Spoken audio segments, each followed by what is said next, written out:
perkenalkan, saya Maria Bengenkiden dari tingkat 1 PPNB. Di sini saya akan mempresentasikan tugas dari mata kuliah patologi dengan tema kelainan sel.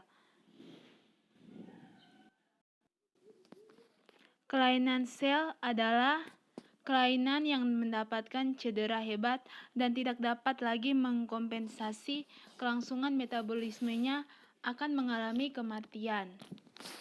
Kelainan sel yang pertama adalah nekrosis.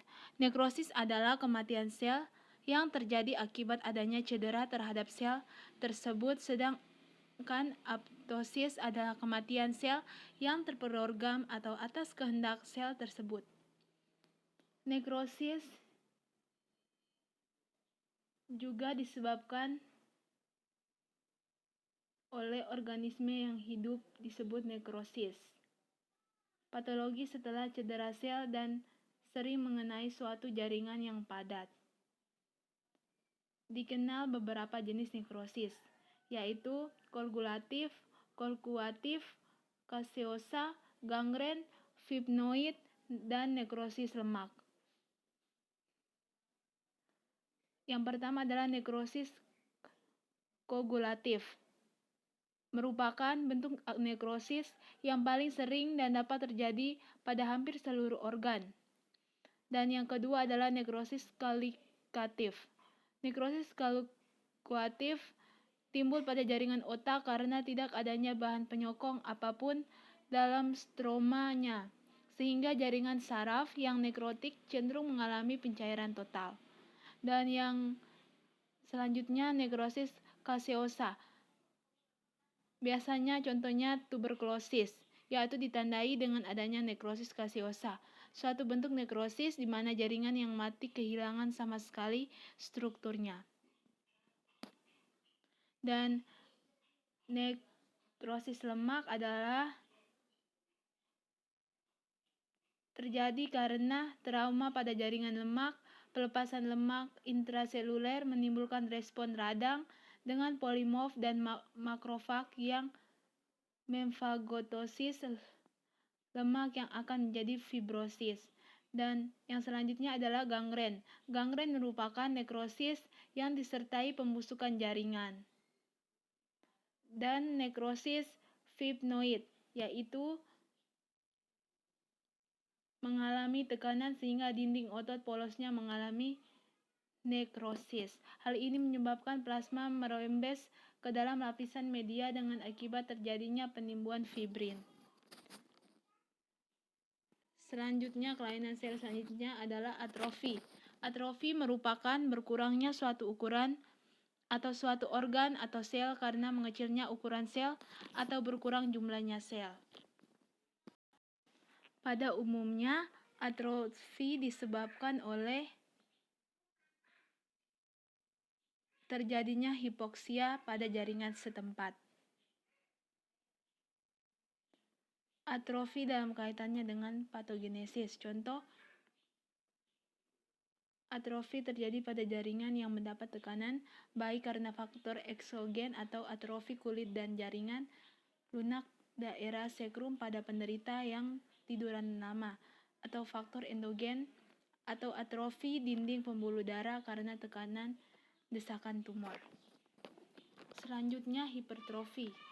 Hipertrofi adalah respons setiap sel untuk meningkatkan kebutuhan fungsional dengan cara meningkatkan ukuran jaringan atau organ melalui memperbesar ukuran tanpa diikuti jumlah sel.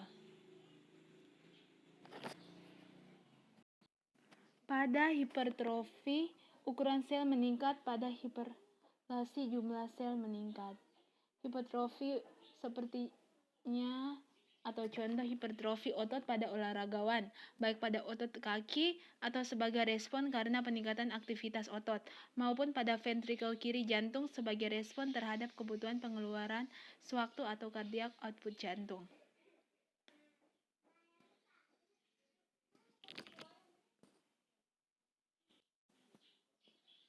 Kelainan sel berikutnya adalah hiperplasia. Hiperplasia adalah respons setiap sel untuk meningkatkan kebutuhan fungsional dengan cara meningkatkan ukuran jaringan atau organ melalui menambah jumlah sel dengan cara penambahan sel, atau menambah jumlah sel dengan cara pembelahan sel. Hiperplasia biasanya pada jaringan mama pada puberitas, dalam kehamilan dan menyusui. Hal ini dipengaruhi oleh beberapa hormon yaitu estrogen, progesteron, prolaktin, hormon pertumbuhan, dan laktogen. Contoh yang lainnya adalah hiperplasia tiroid. Sebagai konsekuensi meningkatnya permintaan kebutuhan metabolisme saat puberitas dan kehamilan.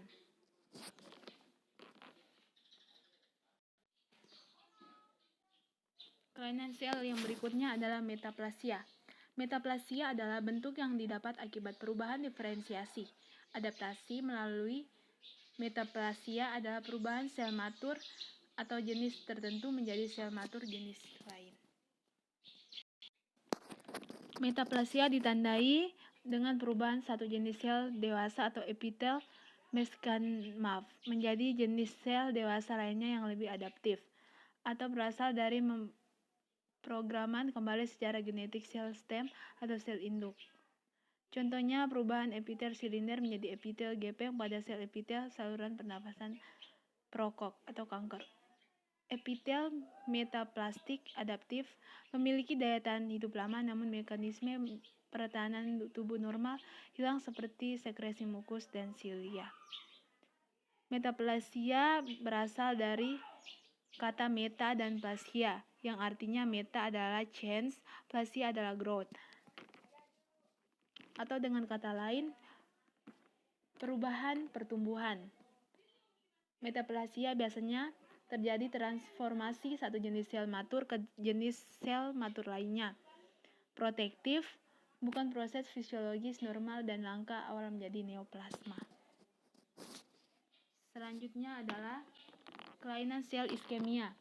Kelainan iskemia adalah suatu keadaan kurangan aliran darah ke organ tubuh tertentu untuk mengakibatkan organ tersebut kekurangan oksigen. Iskemia timbul oleh adanya permasalahan pada pembuluh darah. Iskemia juga dapat diartikan sebagai anemia lokal yang umumnya terjadi pada area tubuh tertentu saja, misalnya jantung, usus, otak, dan ekstremitas atau tangan dan kaki. Kondisi ini menyebabkan jaringan organ mengalami defisiensi nutrisi dan oksigen diperlukan untuk proses metabolisme sel sekaligus menjaga tetap hidup.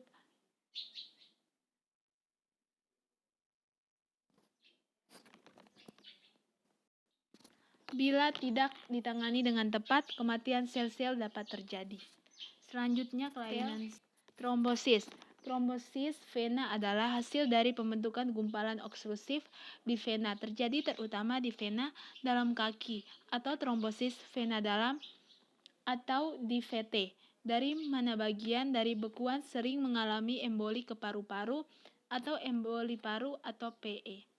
Trombosis arteri adalah terbentuknya gumpalan darah di pembuluh darah arteri. Kondisi ini bisa menghambat aliran darah ke organ tubuh tertentu.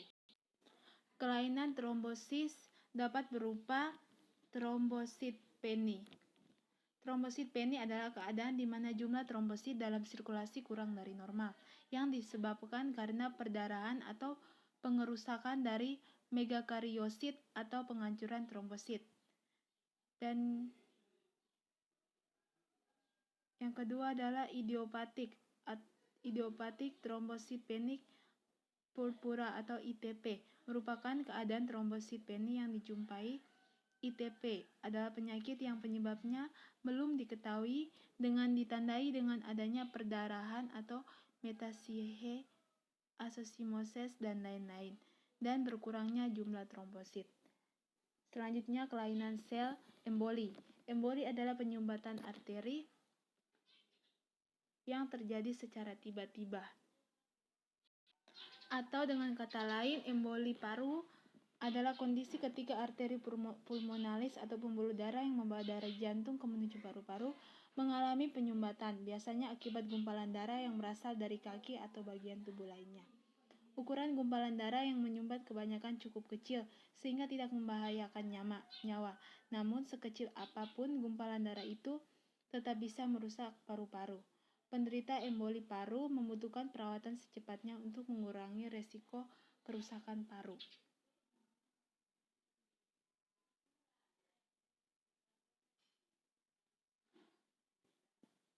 Emboli paru biasanya disebabkan oleh faktor trauma lokal pada dinding pembuluh darah, hiperkoagulabilitas, dan stasis darah.